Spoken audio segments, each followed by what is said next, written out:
Good morning children. ఈరోజు మనం 4వ తరగతిలో మొదటి పాఠమైనటువంటి ఫ్యామిలీ కుటుంబం గురించి చెప్పుకుందాం.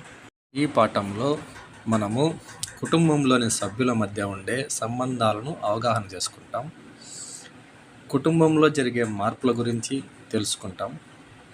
అలాగే వివిధ రకాల కుటుంబాలను గురించి తెలుసుకుంటాం.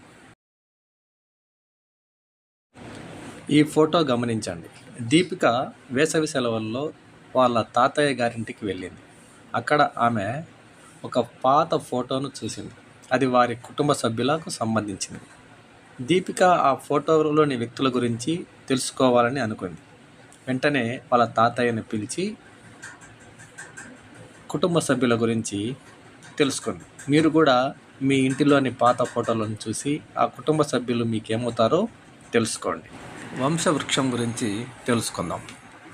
తాతయ్య, నానమ్మ, వారి పిల్లలు, తర్వాత మళ్ళీ వాళ్ళ పిల్లలతో కూడినటువంటి చిత్రాలను వరుసగా ఒక వరుస క్రమంలో పేర్చినట్లయితే అదే వంశవృక్షం అవుతుంది. దీన్ని మనం పరిశీలిద్దాం. వీరు భాస్కర్ రావు మరియు సరోజనమ్మ. వీరి పిల్లలు రాజేష్, స్వాతి, కిషోర్. ముగ్గురికి పెళ్ళిళ్ళు అయ్యాయి. రాజేష్ భార్య రోజా, స్వాతి భర్త శ్రీనివాస్, కిషోర్ భార్య భారతి. రోజాల పిల్లలు యజ్ఞ మరియు ప్రజ్ఞ. అలాగే స్వాతి, శ్రీనివాసుల పిల్లలు సతీష్. కిషోర్, భారతీల పిల్లలు భరత్, దీపికలు. ఈ విధంగా తాతయ్య, నానమ్మ, వారి పిల్లలు మరియు వారి పిల్లలను ఒక వరుస క్రమంలో పేర్చడమే వంశవృక్షం అవుతుంది. ఇప్పుడు మీరు గమనిస్తున్నది దీపిక వాళ్ళ వంశవృక్షం. ఇప్పుడు దీపికతో కుటుంబ సభ్యులకు మధ్య గల సంబంధాన్ని తెలుసుకుందాం. ముందుగా భాస్కర్ రావు దీపికకు ఏమవుతాడో చూద్దాం. భాస్కర్ రావు దీపికకు తాతయ్య అవుతాడు, ఎందుకంటే తండ్రి కాబట్టి. అలాగే సరోజనమ్మ తండ్రికి తల్లి కాబట్టి నాన్నమ్మ అవుతుంది. అలాగే తండ్రికి సోదరుడు రాజేష్ పెదనాన్న అవుతాడు. అలాగే పెదనాన్న భార్య రోజా పెద్దమ్మ అవుతుంది. అలాగే తండ్రికి సోదరి స్వాతి అత్తయ్య అవుతుంది. అత్తయ్య భర్త శ్రీనివాస్ మామ అవుతాడు. పెద్దనాన్న, పెద్దమ్మ కూతురు యజ్ఞ, ప్రజ్ఞలు అక్క, చెల్లి అవుతారు. అలాగే అత్త కొడుకు నితీష్ బావ వరుస అవుతాడు. అలాగే భరత్ తమ్ముడు లేదా అన్న అవుతాడు. చూశారు కదా, ఈ విధంగా కుటుంబ సభ్యుల మధ్య సంబంధాలు ఉంటాయి. మీరు కూడా మీ కుటుంబానికి సంబంధించినటువంటి వంశవృక్షాన్ని రాసి మీ కుటుంబ సభ్యుల మధ్య గల సంబంధాలను ఒక నోట్బుక్లో రాయండి. మీ తల్లికి చెందిన కుటుంబ సభ్యులను తల్లి తరపు కుటుంబ సభ్యులు అంటాం. తండ్రికి చెందిన కుటుంబ సభ్యులను తండ్రి తరపు కుటుంబ సభ్యులు అంటాం. తల్లి యొక్క తల్లిదండ్రులను అమ్మమ్మ, తాతయ్య అని, తండ్రి యొక్క తల్లిదండ్రులను నానమ్మ, తాతయ్య అని పిలుస్తాం. ఇప్పుడు ఒక చిన్న కృత్యాన్ని చేయండి. ఇచ్చిన చిత్రంలో ముందుగా కింద మీ పేరు, పైన మీ అమ్మ నాన్నల పేర్లు, దానిపైన అమ్మకు పైన అమ్మ వాళ్ళ తల్లిదండ్రుల పేర్లు, నాన్న పైన 2 బాక్సుల్లో నాన్న వాళ్ళ తల్లిదండ్రుల పేర్లను రాయండి. కుటుంబంలో మార్పులు ఎలా సంభవిస్తాయో మనం ఇప్పుడు తెలుసుకుందాం. రకరకాల కారణాల వల్ల కుటుంబాలలో మార్పులు చేసుకుంటాయి.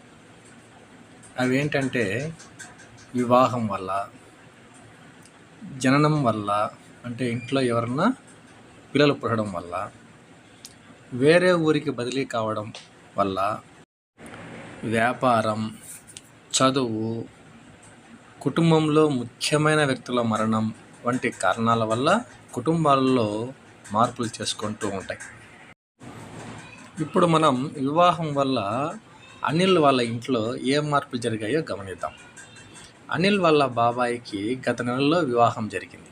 అనిల్కి కొత్తగా వచ్చిన పిన్ని అతనికి ఇష్టమైన వంట వండి పెడుతుంది. అలాగే అనిల్కి చదువుల్లో కూడా సహాయం చేస్తుంది. అలాగే అవ్వలకు కూడా వారి వారి పనుల్లో సహాయపడుతూ ఉంటుంది. పుట్టుక వల్ల కుటుంబంలో ఎటువంటి మార్పులు వస్తాయో గమనిద్దాం. ఇది కోమల వాళ్ళ కుటుంబం. కోమల వాళ్ళ అమ్మకు ఒక చిట్టి పాప పుట్టింది. ఇప్పుడు వాళ్ళ ఇంట్లో ఏ మార్పులు వచ్చాయో చూద్దాం. ఇంట్లో అవ్వకు పాపను ఆడించడం, పాపకు స్నానం చేయించడం వంటి పనులు కొత్తగా ఏర్పడతాయి. అలాగే ఉద్యోగంలో ప్రమోషన్ రావడం, వేరే ఊరికి బదిలీ కావడం వల్ల కూడా కుటుంబంలో మార్పులు చోటు చేసుకుంటూ ఉంటాయి. ఇంట్లో ముఖ్యమైన వ్యక్తుల మరణం కూడా కుటుంబంలో మార్పులు చోటు చేసుకుంటాయి. ఎవరన్నా ఇంట్లో చనిపోయినప్పుడు మిగతా వాళ్ళ పనుల్లో, వాళ్ళు చేసే పనుల్లో కొంత మార్పు అనేది చోటు చేసుకుంటూ ఉంటుంది. ఈ విధంగా కుటుంబాల్లో రకరకాల కారణాల వల్ల వాళ్ళు చేసే పనుల్లో మార్పులు చోటు చేసుకుంటూ ఉంటాయి. అర్థమైంది కదా? ఇప్పుడు మనం వివిధ రకాల కుటుంబాల గురించి తెలుసుకుందాం. కుటుంబాలు 2 రకాలుగా ఉంటాయి. ఒకటి ఉమ్మడి కుటుంబం, రెండవది చిన్న కుటుంబం. ఈ చిత్రాలను బాగా గమనించండి. ఒక చిత్రంలో తల్లి, తండ్రి, పిల్లలు మాత్రమే ఉన్నారు. ఇంకొక చిత్రంలో తాతయ్య, నానమ్మ, తల్లి, తండ్రి, పిల్లలు, పెదనాన్న, పెద్దమ్మ, అత్త అందరూ ఉన్నారు. ఇలా మనకు రకరకాల కుటుంబాలు కనిపిస్తూ ఉంటాయి. తల్లి, తండ్రి, పిల్లలు మాత్రమే ఉన్న కుటుంబాన్ని చిన్న కుటుంబం అంటాం. తాతయ్య, నానమ్మ, తల్లిదండ్రులు, పెదనాన్నలు, అత్తలు ఉన్న కుటుంబాన్ని ఉమ్మడి కుటుంబం అంటాం. ఇవి మాత్రమే కాకుండా సమాజంలో సాధారణంగా కనిపించే విభిన్న కుటుంబాల గురించి తెలుసుకుందాం.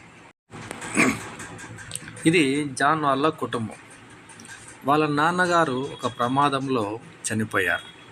అప్పటి నుంచి వాళ్ళ తల్లి వీరి సంరక్షణ బాధ్యతలు చూసుకుంటూ ఉంటుంది. దీన్ని ఏక సంరక్షణ కుటుంబం అంటాం. ఇది రాహుల్ వాళ్ళ కుటుంబం. రాహుల్ వాళ్ళ అమ్మ నాన్న ఒక ప్రమాదంలో చనిపోయారు. అప్పటి నుండి రాహుల్ వాళ్ళ తాత, నానమ్మల దగ్గరే పెరుగుతున్నాడు. దీన్ని నానమ్మ, తాతయ్యల కుటుంబం అని అంటారు. ఇది సీను వాళ్ళ కుటుంబం. సీను వాళ్ళ నాన్నగారికి ఆరోగ్యం సరిగా ఉండదు. కాబట్టి వాళ్ళ తల్లి సీను యొక్క సంరక్షణ బాధ్యతలు చూసుకుంటూ ఉంటుంది. ఇలా మనకు సమాజంలో వివిధ రకాల కుటుంబాలు కనిపిస్తూ ఉంటాయి. కుటుంబాలలో మార్పులు వచ్చినట్లే జీవన విధానంలో కూడా చాలా మార్పులు చోటు చేసుకున్నాయి. పూర్వం ప్రజలు ఇంటి పనులన్నింటినీ వారి చేతులతోనే చేసుకునేవారు. ఈ రోజుల్లో మనం అనేక రకాల గృహోపకరణాలను ఉపయోగిస్తూ మన పనులను తేలికగాను, వేగంగాను చేసుకోగలుగుతున్నాం. క్రింది గృహోపకరణాలను గమనించండి. గతంలో ప్రజలు ఏమి వాడేవారు, ఇప్పుడు ఎటువంటి గృహోపకరణాలు వాడుతున్నారో ఒకసారి గమనించి తెలుసుకోండి.